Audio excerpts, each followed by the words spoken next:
राधे राधे सभी को। भगवान कृष्ण की एक और लीला आपके सम्मुख लेकर के आई हूँ।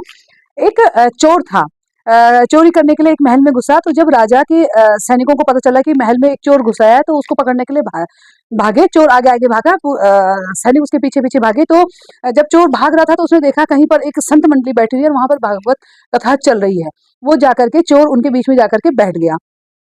राजा के सैनिक आए, उनको लगा ये तो संत मंडली है, यहाँ पर तो चोर हो नहीं सकता, और वो आगे चले गए। तो जब वो चोर वहां पर बैठ करके कथा सुनने लगा, और कथा में जो प्रसंग चल रहा था वो चल रहा था भगवान कृष्ण के श्रृंगार का, कि उनके गले में सोने के हार हैं, मोतियों की माला है, हाथों में सोने के कड़े हैं और कमर में सोने की करदनी है। चोर को लगा कि यार ये किसकी बात कर रहे हैं, इसमें तो बहुत सोना है, मुझे बहुत सारा माल मिलेगा। तो उन्होंने जैसी कथा समाप्त हुई तो चोर ने संत से, व्यास जी से कहा कि तुरंत मुझे वो पता बताओ जिसकी तुम अभी चर्चा कर रहे थे, जिसके पास इतना सोना है। तो उन्होंने कहा कि आप वहां मथुरा चले जाओ, और नंद जी के पुत्र हैं, माँ यशोदा उनकी माता है, और कृष्ण श्याम सुंदर उनका नाम है।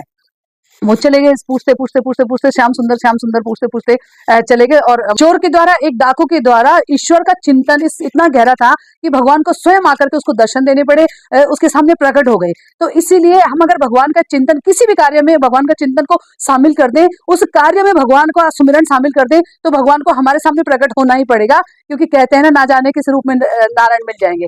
राधे राधे सभी को।